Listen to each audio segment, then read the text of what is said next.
aula de tema 3, nós vamos falar sobre alguns pontos, que serão aferição de pressão arterial, análise de frequência cardíaca e respiratória, análise de temperatura, ausculta cardíaca, ausculta pulmonar, a análise da hidratação e a análise da perfusão. Vamos começar com a aferição da pressão arterial. O primeiro passo é sempre informar e explicar o procedimento para o idoso, além de pedir autorização e pedir para que ele nos avise em caso de desconforto, em caso de alguma sensação de tonteira, de desmaio ou de alguma dor. Em segundo lugar, é sempre importante que a gente higienize os equipamentos, higienize nossas mãos e higienize o local em que nós vamos fazer o procedimento. Depois, nós vamos certificar algumas informações importantes que podem alterar o resultado final do nosso exame. Então, caso essas informações estejam presentes, é importante que anotemos junto ao resultado e levemos em consideração quando formos avaliá-lo. O quarto passo é o posicionamento correto do idoso. O idoso ele deve estar sentado, com os pés apoiados no chão, com a região em que vamos aferir a pressão livre de roupas e acessórios, com a palma da mão virada para cima, as pernas descruzadas e o braço na altura do coração, como demonstrado na imagem ao lado. Primeiro, nós vamos falar sobre a realização do procedimento com o aparelho digital, que é o mais recomendado para uso doméstico, é o que mais comumente temos em nossas casas. E, caso você não tenha acesso ao estetoscópio e ao esfigmomanômetro e não tenha facilidade de aferir a pressão com esses equipamentos, fique tranquilo, é totalmente seguro e recomendado o aparelho digital. Para realizar a medição, é necessário que coloquemos o manguito, como demonstrado na imagem, com força, com o visor virado para cima sobre o pulso do idoso. Então, apertamos Start ou Início, que normalmente fica posicionado como na imagem. Esperamos alguns segundos, assegurando que o idoso permaneça imóvel e sem conversar durante a medição. E então o resultado irá aparecer no visor. A sequência de resultados que aparece no visor é, em primeiro lugar, a pressão arterial sistólica, em segundo lugar, a pressão arterial diastólica e, por último, comumente aparece a frequência cardíaca do idoso, que falaremos mais para frente. Por último, que apareceu o resultado, nós devemos anotar o que achamos de pressão sistólica e diastólica, e também é importante que anotemos a hora e o dia que foi realizado o procedimento, além do braço em que aferimos. Iremos falar agora sobre o procedimento com o esfigmomanômetro. Primeiro, vamos falar os componentes dos equipamentos. O esfigmomanômetro ele é composto basicamente por um manguito, um manômetro, onde iremos ver os valores de pressão sistólica e diastólica, por uma válvula de pressão que, se aberta, o manguito não irá encher e, se fechada, o manguito irá encher, e um bulbo, que é onde apertamos para inflar o manguito. Já o estetoscópio ele é composto basicamente pelas olivas, que é onde colocamos no ouvido para auscultar, sempre atentando para o lado correto do estetoscópio. E também é composto pelo diafragma, que é a região que colocamos sobre o braço do paciente.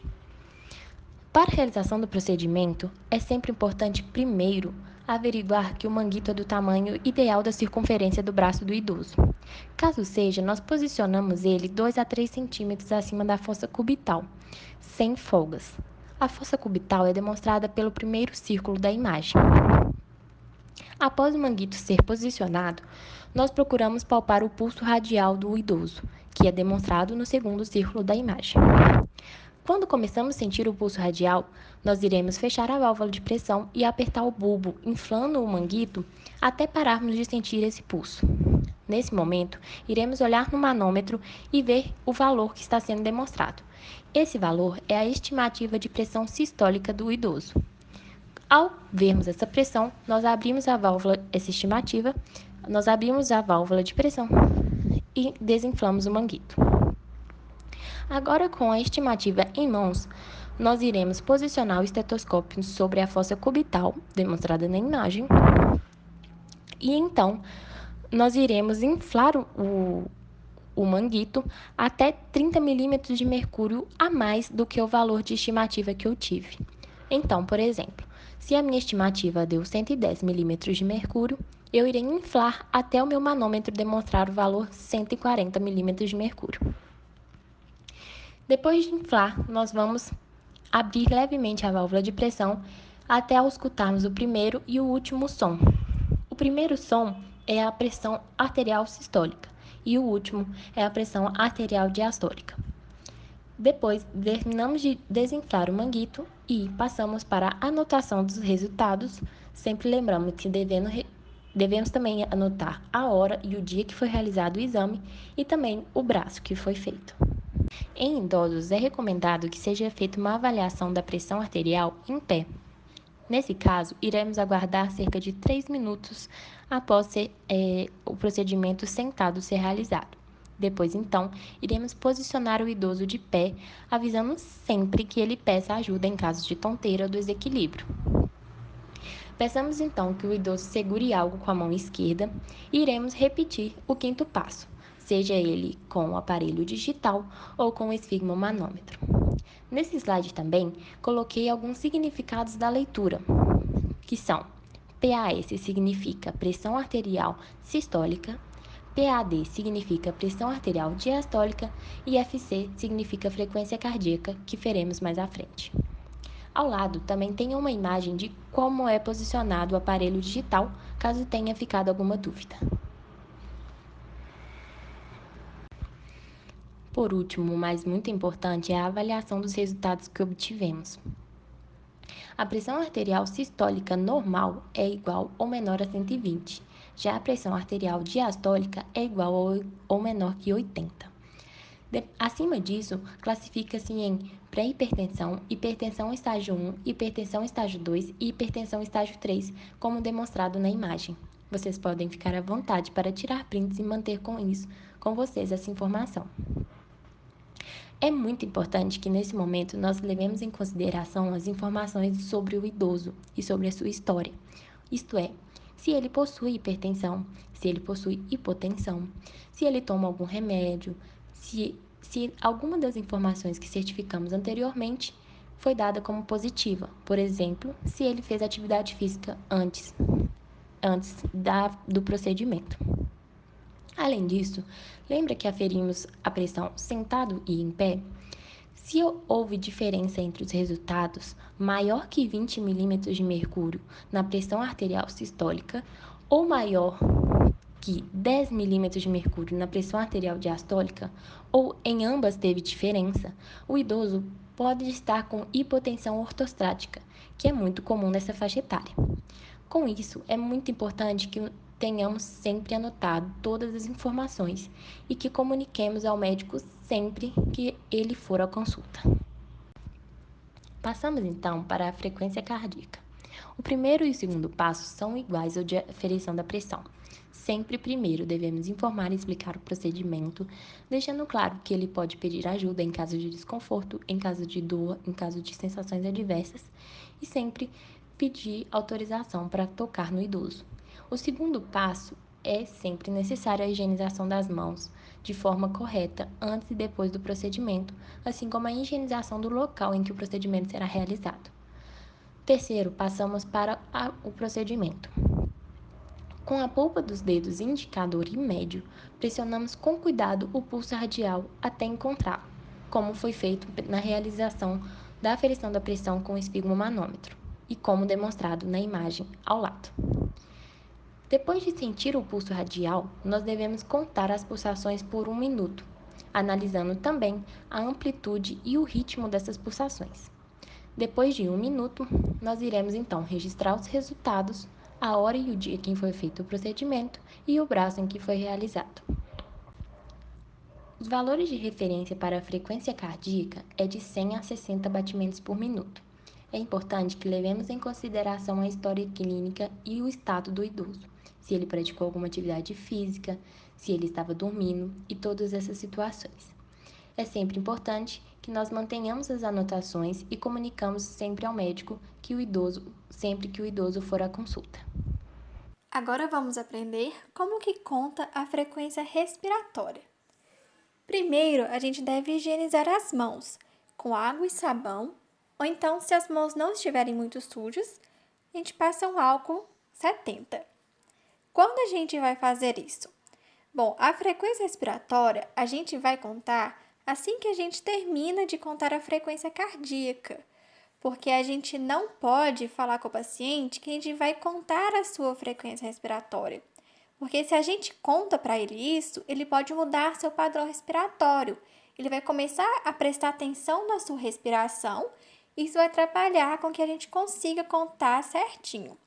Então, assim que acaba de contar a frequência cardíaca, a gente vai começar a contar a frequência respiratória. E como que é isso? A gente vai, da mesma posição, vai estar lá segurando o braço do paciente para poder contar a frequência cardíaca. A gente vai continuar nessa posição e vai começar a observar o tórax do paciente, para ele não perceber que a gente está contando a sua frequência respiratória. Então, a gente vai perceber quantas inspirações o paciente está realizando. E a gente vai contar durante 1 minuto. A gente conta e vai registrar esse resultado, o horário que foi feito e o dia da semana, que dia que foi que a gente fez essa contagem da frequência respiratória. É muito importante que a gente saiba os valores de referência da frequência respiratória.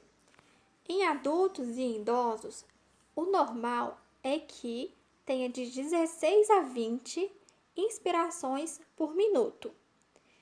Então, sempre que você contar a frequência respiratória do paciente, do idoso, você vai anotar esse número e vai ver se está dentro desse valor de referência. E sempre deve comunicar ao médico caso não esteja dentro desses valores. Bom, e agora vamos falar um pouco sobre aferição de temperatura. Há vários tipos de termômetros para aferir a temperatura do idoso, como o termômetro clínico digital, que normalmente afere-se pela boca, axila ou pelo reto. Há também o termômetro infravermelho, que normalmente afere-se a temperatura pela testa. E o termômetro auricular, que normalmente afere-se essa temperatura pelo ouvido. Já o termômetro de mercúrio, antigamente era muito utilizado, mas eles foram proibidos a partir de 1º de janeiro de 2019 e não são recomendados, exatamente porque se ele quebrar, a sua substância que contém dentro, no caso o mercúrio, pode fazer com que ocorra uma intoxicação do indivíduo. Sobre a realização do procedimento, primeiramente, nós devemos informar e explicar o procedimento para o paciente, no caso, o idoso. Segundamente, após isso, nós deveremos higienizar as nossas mãos e higienizar também o termômetro antes e após a realização do procedimento no paciente. Esses dois procedimentos falados acima deverão ser realizados em todos os casos, mas o que irá diferenciar serão os diferentes termômetros que poderão ser utilizados no paciente. Para realizar a aferição de temperatura oral, ou seja, através da boca, nós não devemos deixar o idoso beber líquidos quentes ou frios durante 15 minutos antes de aferir a temperatura, porque isso poderá alterar a temperatura da boca do paciente. Além disso, nós não podemos deixar com que haja chicletes ou balas na boca. Após isso, nós devemos posicionar o termômetro sob a língua do idoso em direção à parte de trás da boca. Devemos orientar que ele feche a boca, mas que não morda o termômetro nem fale. Ele deve relaxar e respirar normalmente pelo nariz. Devemos esperar e, após o barulho do termômetro, devemos retirar do paciente e higienizar o termômetro. Para aferir a temperatura axilar, também chamada de aferir a temperatura debaixo do braço, devemos realizar os seguintes procedimentos: colocar a ponta do termômetro no centro da axila do paciente e o termômetro deve tocar a pele e não as roupas do paciente. O braço do idoso deve estar dobrado firmemente contra o corpo. Devemos esperar cerca de 1 minuto e, quando ouvirmos o barulho do termômetro, devemos retirar o termômetro do paciente e higienizar o termômetro. Para realizar a aferição de temperatura pelo ouvido, devemos realizar os seguintes procedimentos. Primeiramente, devemos segurar a orelha do paciente com delicadeza, puxando-a para trás e para cima por sua parte superior. Isso ajudará a endireitar o canal auditivo para que seja mais fácil inserir o termômetro corretamente. Devemos inserir cuidadosamente o termômetro no canal auditivo da orelha até que se encaixe perfeitamente. Devemos esperar até que haja o barulho do termômetro e, após isso, devemos retirá-lo do paciente e higienizar o termômetro. Para realizar a aferição de temperatura na testa, devemos realizar os seguintes procedimentos. Primeiramente, devemos olhar as orientações de procedências sobre encostar ou não o termômetro na pele do paciente. Após isso, devemos posicionar o termômetro acima da sobrancelha e apontá-lo para o centro da testa. Esperaremos um pouco e, após o barulho do termômetro, devemos retirá-lo do paciente e higienizar o termômetro. Sobre os valores de referência. A temperatura normal para o corpo humano está entre os valores de 36,3 graus Celsius e 37,5 graus Celsius. No entanto, os idosos apresentam temperaturas corporais menores que a de adultos. Há também uma regra proposta por Hogman, em que ele diz que a cada década de vida haverá um decréscimo de 0,15 graus Celsius na temperatura do indivíduo. Por exemplo, um indivíduo com 20 anos de idade, a sua temperatura será em torno de 36,8 graus Celsius. E quando esse mesmo indivíduo estiver com 70 anos de idade, o seu valor estimado para sua temperatura será de 36,8 graus Celsius, quando ele tinha 20 anos, menos 0,75 graus Celsius, que equivale a 5 décadas de vida. E como eu disse, para cada década, nós diminuímos 0,15 graus Celsius na temperatura. Portanto, quando esse indivíduo estiver com 70 anos de idade, ele terá uma temperatura de 36,05 graus Celsius. Baixa temperatura em idosos pode ser causada por síndromes e infecções que reduzem a temperatura basal. Entre essas doenças estão diabetes mellitus, doenças neurológicas, desnutrição, sarcopenia, imobilidade e até mesmo por influência de medicamentos. Sobre a ausculta cardíaca. Há 5 focos importantes para a ausculta cardíaca do paciente. O primeiro foco é o foco aórtico, que está localizado no segundo espaço intercostal à direita do externo. Para identificá-lo, é preciso localizar o ângulo external e deslizar os dedos para a direita a fim de apalpar a segunda costela. Assim que a costela for encontrada, deve-se mover os dedos para baixo, até localizar o espaço intercostal, onde deve ser posicionado o estetoscópio. O segundo foco é o foco pulmonar, que está localizado no segundo espaço intercostal à esquerda do externo. Para identificá-lo, é preciso localizar o ângulo external e deslizar os dedos para a esquerda a fim de apalpar a segunda costela. Assim que a costela for encontrada, deve-se mover os dedos para baixo até localizar o espaço intercostal, onde deve ser posicionado o estetoscópio. O terceiro foco é o aórtico acessório, que está localizado no terceiro espaço intercostal à esquerda do externo. Após ter identificado o foco pulmonar, é possível localizar a terceira costela. Inferiormente a ela, encontramos o foco aórtico acessório. O quarto foco é o foco tricúspide, que está localizado no quarto espaço intercostal esquerdo, próximo à borda external inferior. Para identificá-lo, é necessário apalpar o processo tifoide e deslizar o dedo para a esquerda e um pouco para cima, na região do quarto espaço intercostal. O quinto foco é o foco mitral, que está localizado no quinto espaço intercostal à esquerda do externo. O foco mitral pode ser identificado abaixo do foco tricúspide, na linha mamilar. Bom, agora está inscrito todo o resumo que eu acabei de falar, e se vocês quiserem tirar um print para anotar depois, fiquem à vontade. Para realizar a ausculta cardíaca, primeiramente devemos informar e explicar o procedimento para o paciente. Depois, devemos higienizar as nossas mãos e higienizar também o estetoscópio antes e após realizar o procedimento. O paciente deverá estar sentado e, de preferência, desnudo. Também deverá ser um ambiente calmo e sem barulhos para realizar o procedimento adequadamente. Bom, então, realizando os procedimentos, devemos apalpar com 2 dedos para localizar um dos 5 focos auscultatórios desejado pelo examinador.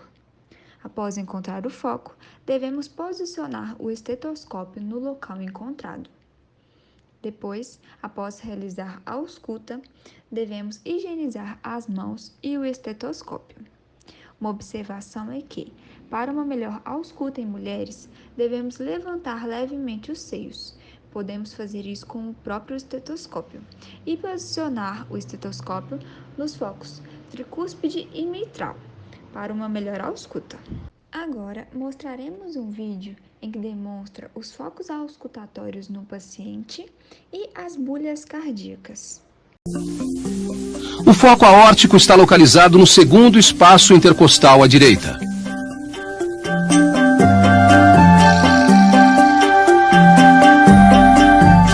O foco pulmonar localiza-se no segundo espaço intercostal à esquerda.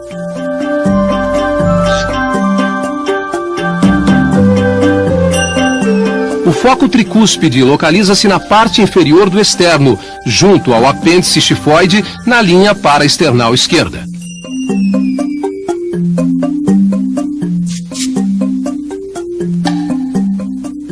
O foco mitral localiza-se no quinto espaço intercostal, na linha hemiclavicular, junto à área de choque de ponta palpável. Corresponde ao ictus cordis. Os ruídos cardíacos que são ouvidos através da ausculta são as bulhas cardíacas. Deve-se voltar a atenção para a ausculta da primeira e da segunda bulha.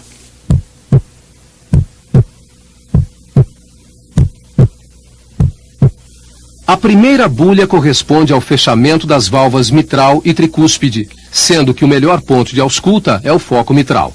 Seu som é mais prolongado e mais grave do que o da segunda bulha.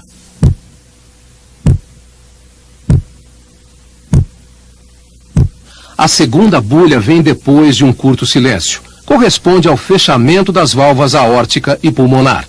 O som da segunda bulha é mais agudo e sua duração é menor quando comparada à primeira bulha.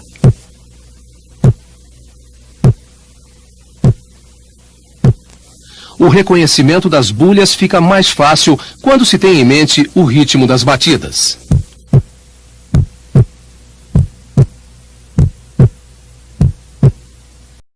Agora vamos aprender sobre a ausculta pulmonar. Para realizar a ausculta pulmonar, a gente precisa de um estetoscópio. Além disso, a gente precisa de um ambiente bem silencioso e calmo, para que nenhum barulho interfira na nossa ausculta. É muito importante informar ao paciente sobre o procedimento, falar que ele não vai sentir dor, que é um procedimento tranquilo, que ele vai simplesmente encostar o estetoscópio no seu tórax, no seu abdômen. Outra coisa importante é que o paciente tenha que estar sentado e, de preferência, sem a blusa, para que a blusa não interfira no som na hora da gente auscultar. E quando for fazer a ausculta, é importante pedir ao paciente, ao idoso, que ele faça inspirações lentas e profundas. Vamos começar a ausculta pelo tórax anterior. A gente sempre deve começar a ausculta da parte superior.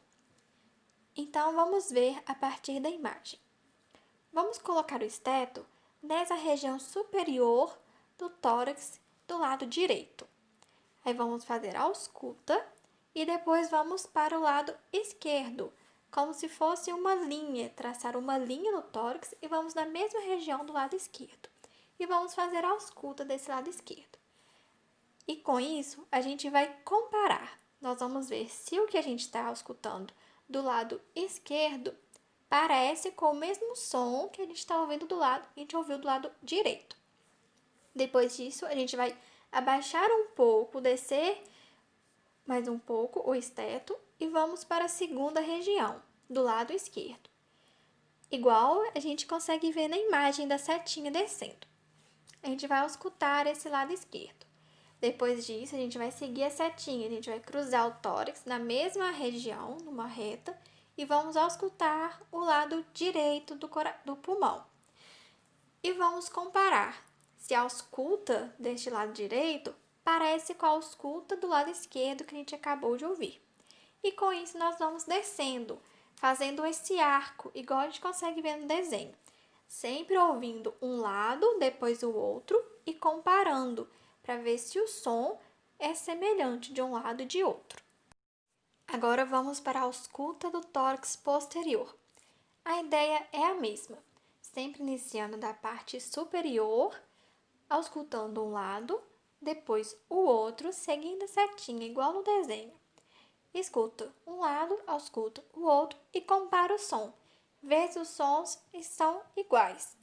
Depois desce um pouquinho, ausculta, vai para o outro lado na mesma reta, ausculta novamente. E vamos fazer essa sequência contornando a nossa escápula, igual está no desenho. Com isso a gente consegue desviar desse osso grande que a gente tem nas costas e não vai atrapalhar a nossa ausculta. Agora que a gente já aprendeu como que faz a ausculta, nós vamos aprender os sons normais que a gente vai auscultar. Então, os sons pulmonares. O que são isso? O som pulmonar ele é formado pela passagem do ar nas vias aéreas. Quando o ar está passando pelas nossas vias, ele faz um barulho. E esse é o som que a gente vai ouvir na ausculta. Agora vamos aprender os sons pulmonares normais. O primeiro deles é o som traqueal. Esse som traqueal, a gente vai conseguir ouvir ele na região que está em vermelhinho no desenho, na região da traqueia. É bem aqui no pescoço e descendo um pouquinho no tórax. Esse som é um som intenso, parece um sopro, parece que a pessoa está soprando. E esse som, a gente vai ouvir ele por mais tempo durante a inspiração do que durante a expiração.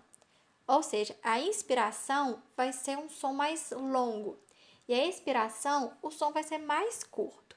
E a gente vai ter uma pausa entre o som da inspiração e o som da expiração.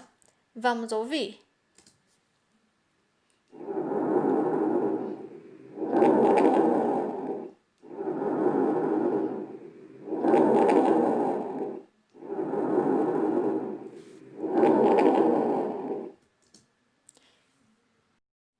O próximo som pulmonar normal que vamos aprender é o som brônquico. Esse som é ouvido na região do externo, igual está representado no nosso desenho em vermelho. Esse som vai ser escutado então bem no centro do nosso pulmão, do nosso tórax. Esse som é menos intenso do que o som traqueal, que é esse que a gente acabou de aprender.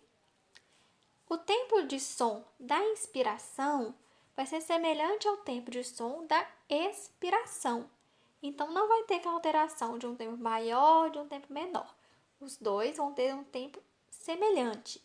E entre a inspiração e a expiração, vai ter uma pequena pausa. Vamos ouvir?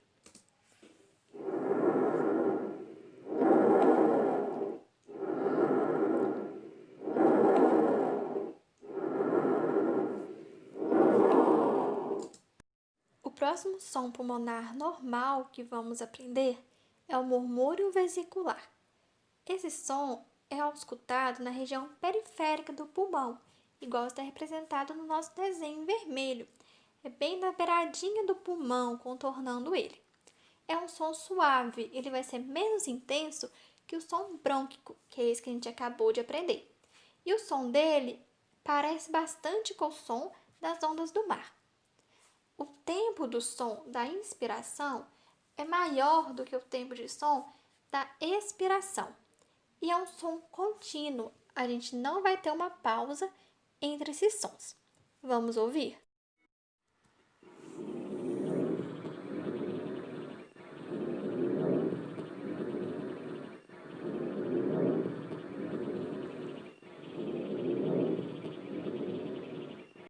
O último som pulmonar normal que vamos aprender é o som broncovesicular.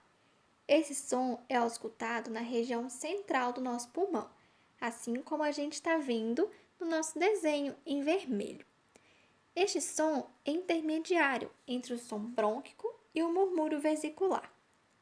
O tempo de som da inspiração vai ser semelhante ao tempo de som da expiração. e não vai ter uma pausa entre esses dois sons. Vamos ouvir?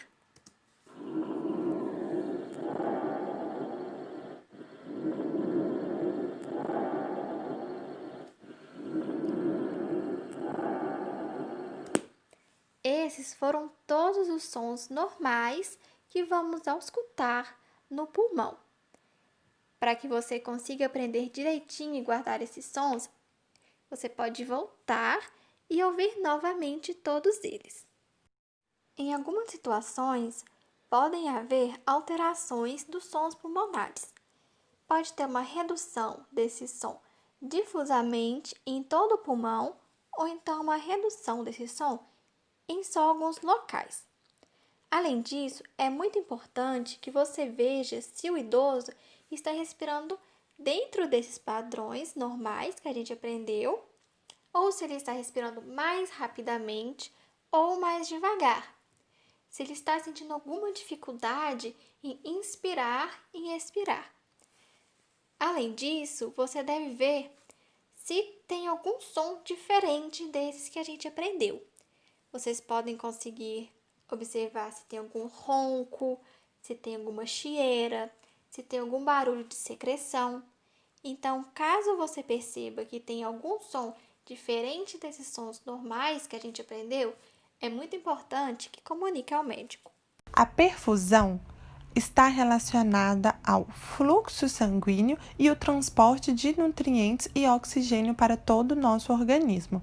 O tempo de enchimento capilar é utilizado na identificação de estados de hipofluxo sanguíneo em pacientes hemodinamicamente instáveis.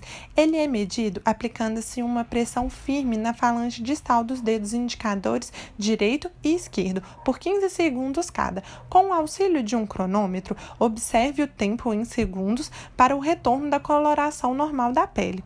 O tempo de 5 segundos é definido como o limite superior de normalidade deste exame, sendo que, nos idosos, o tempo deve ser até 4,5 segundos. A redução na perfusão tecidual resulta em vários problemas, como o desequilíbrio entre a oferta e a utilização de oxigênio, a baixa oferta de nutrientes, a redução da depuração de substâncias tóxicas, o maior afluxo de substâncias nocivas ao tecido, a ativação de mecanismos agressores e a redução de defesa do hospedeiro. As alterações ocorrem primeiramente em nível celular, depois tecidual e progridem para um nível sistêmico, desencadeando uma cascata inflamatória e não inflamatória. Por isso, é de extrema importância verificar sempre a perfusão do idoso, pois a má perfusão significa um grave sinal.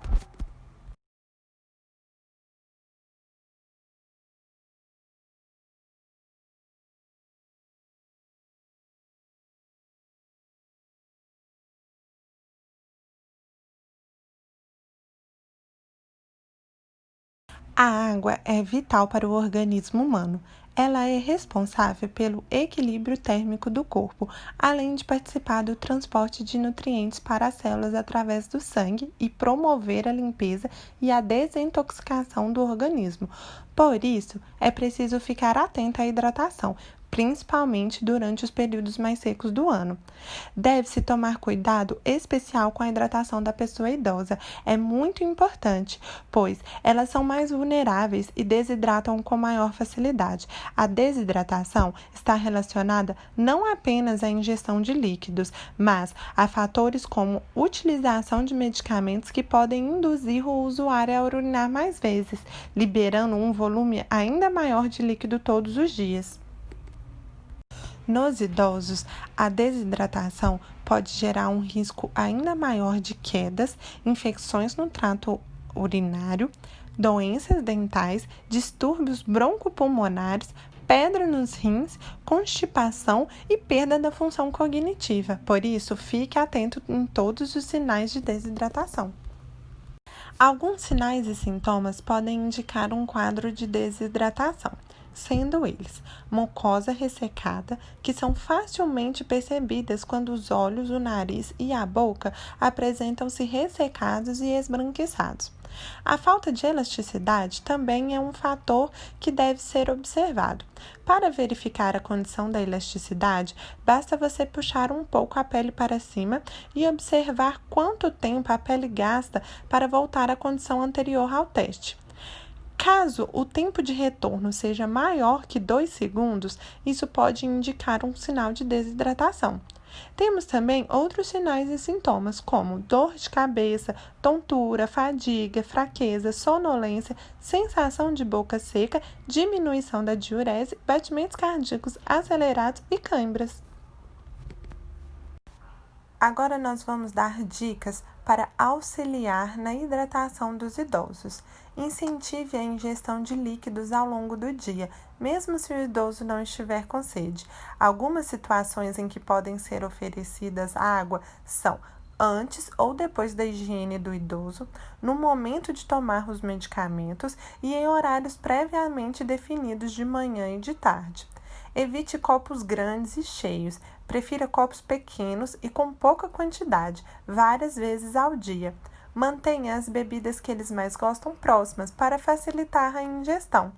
Dê preferência em copos inquebráveis, fáceis de segurar e difíceis de virar. Mantenha as bebidas em uma temperatura moderada, ou seja, nem quente demais, nem gelada demais. Ofereça também alimentos ricos em líquidos, como frutas aquosas, sendo melancia, melão e laranja uma ótima escolha, mas também as sopas e picolés e gelatinas.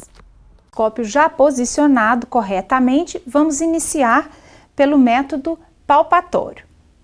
Palpando a artéria radial, insufle o manguito até que se obtenha a oclusão da artéria, até que o pulso não seja mais percebido e conte 30 milímetros de mercúrio acima desse nível. Posicione o seu estetoscópio na artéria braquial e promova a desinsuflação lenta com 2 a 3 milímetros por segundo. O primeiro som ouvido se refere à pressão sistólica e o último som auscultado marca a pressão diastólica.